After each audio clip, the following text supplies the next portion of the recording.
Welcome back to English Master International Exam Speaking Demonstration. Today we will look at a better version of a previously posted answer for one of the IELTS tests taken from Cambridge IELTS 7. This is an enhanced version to the one that I previously showed to you.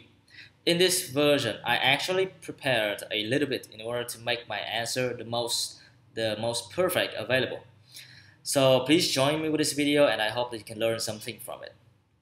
Let's start with part 1. This is the first question for part 1. How do you usually contact your friends? Why? This question asks you about how, meaning the means by which you use to contact your friends. So in order to answer the question in the most appropriate way, we need to focus on the means of communication itself. You gotta choose one or two forms of contact, and then you answer the question of why. Here's my sample answer. The number one tool of communication that I prefer to rely on when keeping in touch with my friends is that of social media. The most common tool in social media nowadays is that of Facebook, and I am a huge fan of this. I use Facebook to keep in touch with friends and also family. Facebook allows me to keep track of how my friends are doing, how my colleagues are going on in their lives, how my old mates are getting on. Facebook also gives me the opportunity to chat with friends almost anywhere and anytime. One of the important things that lead me to choose Facebook as the major tool for communication with friends is the fact that the majority of my friends are available online on this social platform very frequently. I have no difficulty reaching them at all. The secondary reason is that of finance. Facebook is free. It doesn't cost money. Compared to the amount of money that you need to pay the expenses covered when you use your mobile phone via a mobile network. It charges every single text message and it charges every single phone call that you make. So from the point of view of me, an internet user, Facebook is the best tool for communication with friends. Now that was a pretty long version for the answer to one of the questions in part 1. The purpose of me making such a long answer is that we need to think about the diversity of vocabulary that we use and also the amount of extra information that we need to give. I introduced some of the ideas that might be valuable to this question, but when you are actually in the test, you may want to reduce the amount of info that you shall give to the examiner. Now we are coming to the second question in part 1. In your country, did people in the past keep in contact in the same ways as they do today? The question asks you to compare information. You need to make a comparison of the means of communication, of how people keep in touch nowadays and how they did so in the past. So we have a chronological contrast. Here's my answer. In my country, the way people communicate with each other, the way people keep contact, is no longer the same as it was in the past. In the past, take my parents, for example. People relied mostly on face-to-face communication. Whenever my father wanted to have a date with my mother, he would have to cycle 10 kilometers all the way through a jungle to her house. There was no telephone, there was no Facebook, there was no email. Traveling on foot and face-to-face talking, interaction, was the major means of contact. In this day and age, however, things are much different. Take me and my friends, as well as my colleagues, as primary instances. We do not rely on face-to-face communication for most of the contact that we make.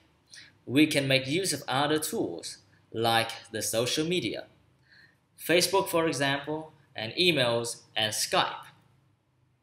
I actually often chat with my wife on Skype. Another tool for communication that young people nowadays rely on is that the mobile phone, smartphones as well. We can keep in touch with everybody anywhere, anytime. We no longer have to rely on the direct line telephones that were common in the past. Basically, the field of communication has changed drastically, and this has also led to an alteration in the manner by which people communicate. Again, that was a pretty long answer, which incorporated various ideas. In your own answer, you may want to modify it, you may want to be more selective in the information that you offer to the examiner. Now, we are going to part 2. This is the question in part 2. Describe a party that you enjoyed. You should say whose party it was and what it was celebrating, where the party was held and who went to it, what people did during the party, and explain what you enjoyed about this party. In part 2, you are given 1 minute to think and take notes. Make good use of this. This question asks you about a party, which is a very easy topic, to be honest. Make sure that you cover all of the points mentioned in the task. Whose party, where it was held, who went to it, what people did, and explain what you enjoyed about this party. It is all clearly laid out in the task. You can actually see it, so make sure you do not miss any information at all. Now, here is my answer. One of the parties that I enjoyed most was the one that I attended roughly 2 weeks ago. It was a party of my old teacher.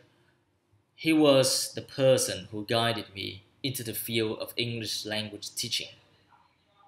And so on his silver wedding anniversary, he invited me and some of my friends over to the house.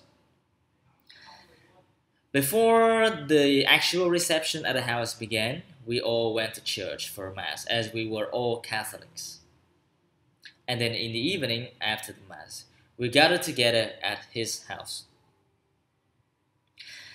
Now, many participants were invited, mostly family. My old teacher, he really had a lot of friends and colleagues, and he invited them from all corners of the country. Many of his family members were present as well.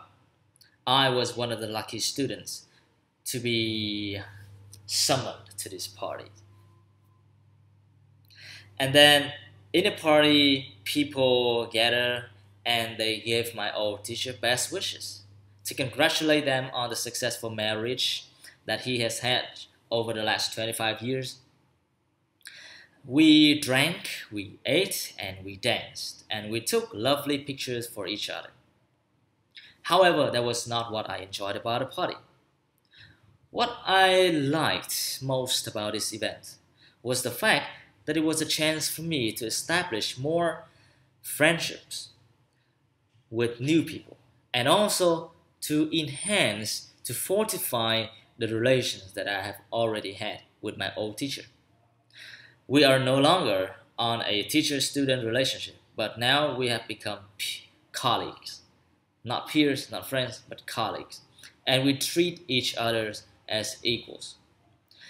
And after I attended this party, I came to learn the value, came to learn the lesson from how to maintain a successful marriage. Then it was my old teacher's silver wedding was the party that I enjoyed most. Again, I said, this is a pretty long answer. And I covered it in a rather slow speed. That was one of the reasons why it takes a long time to be finished. In your own answer, make sure that you do not exceed the 2 minutes that is allowed to you. If you pass the 2-minute threshold, the examiner will stop you immediately. But do not freak out. you may not lose points. After all, giving a natural answer is one that matters. Now we're going to part 3. The first question for part 3, which will be related to the topic that I talked about in part 2.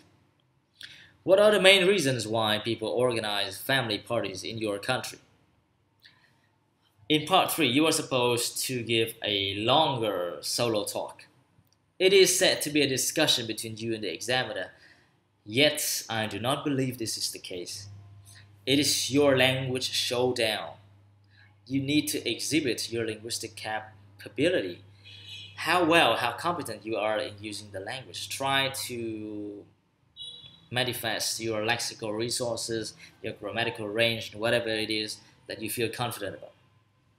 Now, this question asks you about the reasons why people organize family parties, the reasons for family parties in your country. Now, here is my answer. There are various reasons why people in my country of Vietnam organize family parties. I can name some of them. The first reason is that family parties are a chance for a family reunion. For example, during the Tết holiday, nearly all families in Vietnam gather together to celebrate the coming of the new year. This is not only a chance to remember that an old year has passed with success and with failure. It is also an opportunity for everybody to reunite, to get back to each other after 365 days of working far away from one another. Family values in Vietnam are important. And one of the key factors in maintaining such values is through family gatherings during special occasions. Reunion, that is the spirit. The second reason the people in Vietnam celebrate family parties is to remind each other of the love that they have for one another. It doesn't necessarily have to be a national holiday, a national gathering, like the Tết holiday or the Moon Festival. It can simply be a birthday party. It can simply be occasional family gathering. It can simply be regular family gatherings. Well, my family often gather every weekend. There is no special occasion to do so. However, we do this in a sense that we need to talk to each other, to let each other know what has come with us, what has become of us over the last 7 days. It can be said to be kind of informal reports of our weekly activities. Now, it's not too serious like that. It is a chance for us to know each other better. Studies have also shown that people with close, intimate relationships, family relationships, fare way better than those who do not. And so Vietnamese family gatherings are a chance for everybody to basically have a healthier and better life. Now, this is the second question. Let's say, why do you think some people think that national celebrations are a waste of government money? Would you agree or disagree with this view? This question focuses on some other people's opinion about the government spending money on national celebrations. And then it asks you whether you agree or disagree. Fundamentally speaking, this question asks your opinion, not the fact that what you think about the other people's idea. It's just like that in order to make things complicated. Now, here is my answer. Let's say, there is a fact that the government in many countries, or I must say in almost all countries, spend huge amount of money on special celebrations. Let's take the New Year celebration as a prime example. In Vietnam, when the New Year comes, both the Western New Year and the Lunar New Year, we hold celebrations. And the biggest event to be held in the country, especially in big cities like Ho Chi Minh City and the capital city of Hanoi, we have firework displays. These firework displays is what most money is spent on. Let us imagine the amount of expenses covered in order to facilitate one single firework display. The money spent on the fireworks themselves, the money spent on the arrangement of the showdown, the expenditure on the personnel employed to do such jobs. All of it can add up to billions of dollars. This money, argued by many people, should better be spent on other more practical and valuable causes, like that of education and medical treatment. There is good reason to believe so. As a matter of fact, Vietnam is a developing country. Our education is suffering. It is developing. We do not have enough facilities. We do not have enough qualified teachers.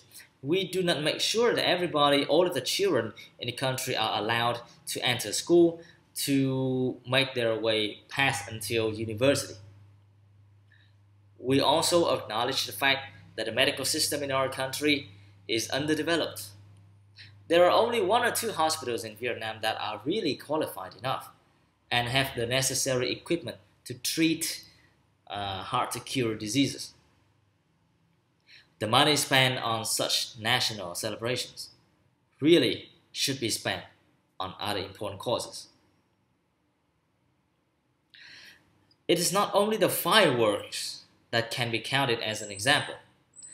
The street lights, the parades, and all of the other things that are associated with these events had better be stopped, or at least they should be done in moderation.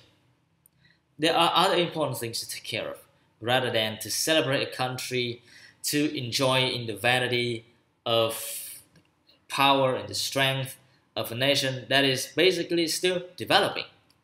In my opinion, to sum it up, I very much believe that we should not spend, that the government is wasting huge financial resources on such national celebrations. Now in this video, you have been watching my answers to some of the IELTS questions. They are pretty long. And I must say again, the reason why I make them long is that I am trying to input more ideas so that in your own answer, you can be more selective yourself. You choose what to say, that is your choice. I am no longer taking the IELTS, so I have nothing to worry about, but you do. So thank you very much, I hope this helps, and I will see you in the next speaking demonstration. Goodbye.